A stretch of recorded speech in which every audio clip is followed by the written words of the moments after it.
یہ ہارون صاحب، جس طرح میں نے بھارت کی بات کی، نیو یارک ٹائمز نے بڑی خوفناک رپورٹ دی ہے کہ بھارت کے اندر مسلمان تو مسلمان عیسائیوں کے ساتھ کیا کچھ کر رہا ہے۔ وہ اپنی دم پہ پاؤں آیا تو رپورٹ دی نا۔ مسلمان تو کب سے ذبح ہو رہے ہیں، سوڈان میں، کہاں پہ، فلسطین میں۔ اب چونکہ اپنے لوگوں پہ ہوا تو اس لیے بہرحال ظلم تو ظلم ہے،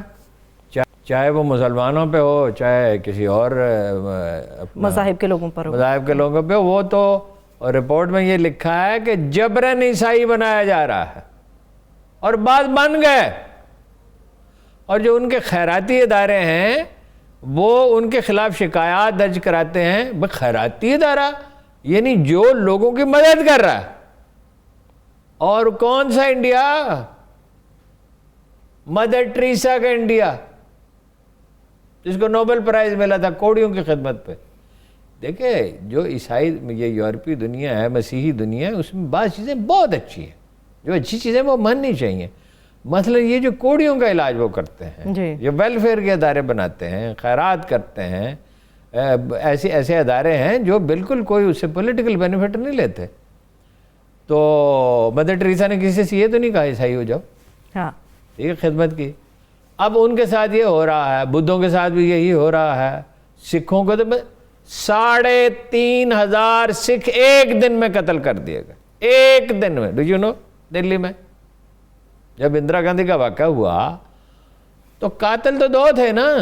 قاتل تو کوئی بھی ہو سکتا ہے، سکھ ہو سکتا ہے، مسلمان ہو سکتا ہے، عیسائی ہو سکتا ہے، بدھ ہو سکتا ہے، کرسچن ہو سکتا ہے، کمیونسٹ، کوئی بھی ہو سکتا ہے، کوئی بھی ہو سکتا ہے۔ تو وہ ان 3,500 سکھوں کو تو رکشے چلا رہے تھے، اپنی دکانیں چلا رہے تھے اپنا۔ اور آپ کو پتا ہے کہ سکھوں کے گردواروں میں جو کھانے کا بندوبست ہوتا ہے اس میں مذہب کا کوئی امتیاز نہیں ہوتا، اور بڑا بہترین کھانا پکتا ہے ہر گردوارے میں، اور وہ سب کے لیے ہوتا ہے۔ اچھا، وہ 3,500 سکھ مار ڈالے۔ تو وہ تو کشمیر میں تو اب وہ نئے اقدامات کر رہے ہیں، اب کل میں اس پہ تفصیل سے بات کروں گا کہ جموں کی سیٹیں 6 بڑھا دی ہیں، جس کی آبادی 53 لاکھ ہے، جہاں ہندو میجارٹی ہے، اور کشمیر کی 1 سیٹ بڑھائی ہے جس کی 68 لاکھ ہے۔ پہلے لداخ میں الیکشن کرا رہے ہیں کیونکہ وہاں تو غیر مسلم ہیں، وہ سمجھتے ہیں کہ اس کو مرج کر لیں گے۔ اور کشمیر میں محبوبہ مفتی روئی ہے، فاروق عبداللہ باقاعدہ آنسوؤں کے ساتھ رو پڑا۔ آنسو وہ مگرمچھ کے ہی تھے کیا، کیونکہ اس کے والد صاحب نے سارا کارنامہ انجام دیا تھا نا، اور خود یہ بھی رہا، انڈین ٹاؤٹی رہا، اس کا بیٹا بھی رہا۔ لیکن محبوبہ مفتی نے احتجاج کیا ہے، لون، کیا نام ہے لون صاحب کا پورا، انہوں نے کیا، سجاد لون صاحب، ٹھیک ہے، کمیونسٹ پارٹی جو ہے وہاں کی، اس نے کیا ہے، احتجاج کر رہے ہیں۔ لیکن ان کا یہ خیال ہے کہ اسرائیل کے پیٹرن پہ، اصل میں اسپین کا پیٹرن ہے۔ اچھا، 500 سال پہلے، 529 سال پہلے مسلمانوں کو وہاں انہوں نے ایک آپشن دیا تھا، عیسائی ہو جاؤ یا ملک چھوڑ دو۔ کچھ عیسائی ہو گئے جو بالکل ہی مجبور لوگ تھے، اور جنہوں نے ملک چھوڑنا چاہا ان کو بھی مار ڈالا گیا۔ 1992 میں ایگزیکٹلی آفٹر 500 ایئرس اس کا جشن انہوں نے منانا تھا، جس پروفیسر کو انہوں نے یہ ذمہ داری دی، اس نے اوریجنل سورسز سے سب کچھ پڑھا۔ پہلی بات تو یہ ہے کہ وہ خود مسلمان ہو گئے۔ دوسری بات یہ ہے کہ انہی دنوں ایک واقعہ ہوا، ایک گاؤں قصبہ جو تھا، وہ پھیلتے رہتے ہیں نا شہر تو قصبے، اس کی کھدائی ہوئی تو وہاں قرآن مجید کے اوراق نکلے، تو انہوں نے ڈسکور کیا کہ یہ تو ہم تو مسلمان تھے، ہمارے باجداد، اور وہ گاؤں کے لوگ مسلمان ہو گئے۔ تو 1993 میں 2 لاکھ گورے مسلمان ہو چکے تھے اسپین میں۔ ظلم کا نتیجہ آخرکار نکلتا ہے۔ انڈیا جو ہے وہ بار بار کہنے کی ضرورت نہیں ہے، اپنی تباہی کو دعوت دے رہا ہے۔ وہ رویا فاروق عبداللہ، اب اسے رونا ہی چاہیے۔ چلیں اس پہ کل انشاءاللہ اس نے کہا فاروق عبداللہ نے کہ یہ شائننگ انڈیا نہیں ہے، یہاں جو بچیاں ہیں ان کے ساتھ زیادتی ہوتی ہے، ظلم ہوتا ہے۔ تو یہ تمہیں آج یاد آیا؟ ہارون صاحب، جہاں تک آپ 5 سال کی آئینی میں، ٹھیک ہے کرپشن کی بات آپ کی بالکل درست ہے اپنی جگہ پہ، اور وہ ثابت شدہ تمام چیزیں، مگر سعد رفیق صاحب نے جو بات کی، انہوں نے کہا 5 سال کی ہمیں بات سناتے ہیں آئینی مدت کی، 2013 میں ہمارے 14 میں تیاری کر لی گئی کہ انہیں کس طرح سے حکومت سے نکالنا ہے۔ تو غلط کیا تھا نا۔ تو ہم نے دیکھو، یہ جو آدمی آپ کے سامنے بیٹھا ہوا ہے، جس کو لوگ کہتے ہیں کہ تم اس کے لیے بڑا سافٹ کارنر رکھتے ہو، آپ کو یاد ہے 2012 کے دھرنے کی کس طرح ڈٹ کر میں نے مخالفت کی؟ جی 2012 ہر روز کی، بلا ناغہ کی، سینکڑوں کالم لکھے، سینکڑوں ٹی وی پروگرامز میں کہا کہ غلط بات ہے بالکل، عمران خان صاحب ہار گئے تھے، یہ ٹھیک ہے نون لیگ نے دھاندلی کی، دھاندلی تو ان میں سے کوئی کیے بغیر رہ سکتا ہی نہیں ہے،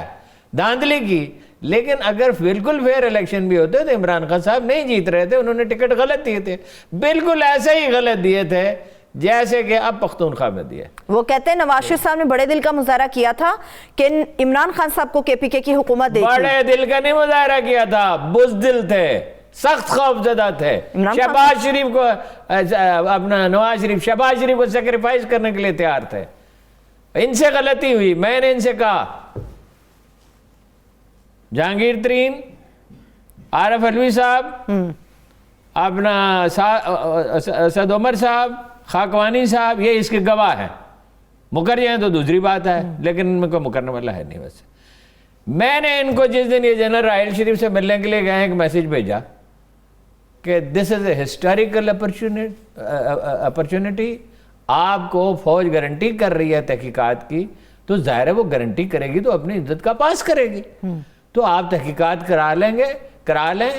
اپنا وہ ہو جائے گا اسٹیبلشمنٹ، دھاندلی ہوئی ہے، دھاندلی اسٹیبلش ہو جائے، اور شہباز شریف پہ وہ مانتا ہے، شہباز شریف پہ کمپرومائز نہ کریں، وہ چیف منسٹری چھوڑ دے۔ وہ تو بوریے بستر باندھے ہوئے تھے، انہوں نے وزیروں نے یہ جانے کے لیے تیار تھے، تو ڈرے ہوئے تھے، علی ظرفی اور نواز شریف،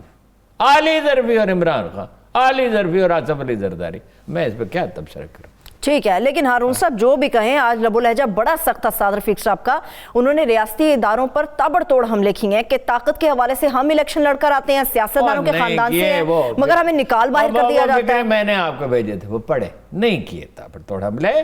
ان کی باڈی لینگویج اور ہوتی ہے، ان کی بات اور ہوتی ہے، مطلب یہ وہ کہہ رہے تھے کہ ماشاء اللہ نہیں لگنا چاہیے، تو ٹھیک بات ہے، ماشاء اللہ تو نہیں لگنا چاہیے، انہوں نے کہا کہ یا خان کے ماشاء اللہ کی وجہ سے ملک ٹوٹ گیا، بالکل ٹھیک کہا، انہوں نے بنگلہ کی مثال دی، انہوں نے کہا مجیب الرحمان کو ملنا چاہیے تھا، نہیں دیا گیا، بھٹو قابوز آ گیا، باتیں تو ٹھیک کی، وہ آپ کو ان کو لہجے سے لگ رہا تھا، اور یہ اداکار ہوتے ہیں، فلمی اداکار کیا چیز ہے ان کے سامنے، یہ بھٹو صاحب آنسو بہاتے تھے، آنسو رو پڑتے تھے، لوگ یقین کر لیتے تھے، حالت یہ تھی کہ اپنے سیکرٹری جنرل کو فزیکلی پٹوایا، اپنے ساتھیوں کو حنیف رحمہ کو شاہی قلعے میں رکھا، اپنے کوئی 6 7 8 ساتھیوں کو ایک جگہ پہ آزاد کشمیر میں قید کر دیا، وہ جگہ میں دیکھنے کے لیے گیا تھا ایک دفعہ، اور مکر گئے، سانپ چھوڑ دیا مصطفیٰ گھر کے جلسے میں، اور ان کی باتوں پہ نہ جائیں، بھٹو خیر پڑھا لکھا بہت تھا، بریلینٹ تھا، بریلینٹ سے اور ان باتوں سے دیکھیے، چالاکی اور چیز ہے، وزڈم اور چیز ہے، حکمت اور چیز ہے، اور عیاری اور چیز ہے، یہ سمجھتے ہیں۔ ایک آدمی تھا جس کا آج دن ہے جس پہ بات کرنی چاہیے، قائد اعظم محمد، جو انہوں جو جھوٹ نہیں بولتے تھے، ایک واقعہ بتا دیں جھوٹ کا، ایک الزام بھی بتا دیں، وعدہ نہیں توڑتے تھے، ایک واقعہ بتا دیں کہ انہوں نے وعدہ کیا اور توڑ دیا، ان کی ساری زندگی میں کبھی ایسا بڑا چاہتا ہے، وہ کہتے تھے فیصلہ کرنے سے پہلے 100 دفعہ سوچو، پارٹی سے کہا تھا، پھر لائک ون مین، جیسے ایک آدمی کھڑا ہوتا ہے نا، ایسے کھڑے ہو جاؤ بالکل۔ تو انہوں نے جنگ جیتی، ٹھیک ہے، اقبال کی جنگ فطری تھی، اپنے سوری فکری تھی، اس نے جیتی، ابراہم لنکن نے، صلاح الدین نے اپنی جنگ جیتی، ٹھیک ہے، شہید بھی ہو جاتے لو، امام حسین جیسا عالی مرتبت انسان شہید ہو گیا، لیکن پھر اس کی وراثت باقی رہتی ہے۔ میں نے حکمت یار سے پوچھا واٹ انسپائرڈ یو، پہلا آدمی وہ تھا نا جس نے افغانستان میں مزاحمت شروع کی، اور بھی لوگ مل گئے، تو اس نے، میں نے کہا سورس آف انسپریشن کیا تھا، آپ کو حیرت ہوگی، اس نے کہا، اس کا مزار بھی نام یاد آتا ہے، مجھے نام اب بھولنے لگے ہیں، اس کا مزار جو کابل یونیورسٹی میں تھا، اس کو ہم دیکھتے تھے، سوچتے تھے اس شخص نے ساری زندگی جد و جہد میں بتا دی، جمال الدین افغانی،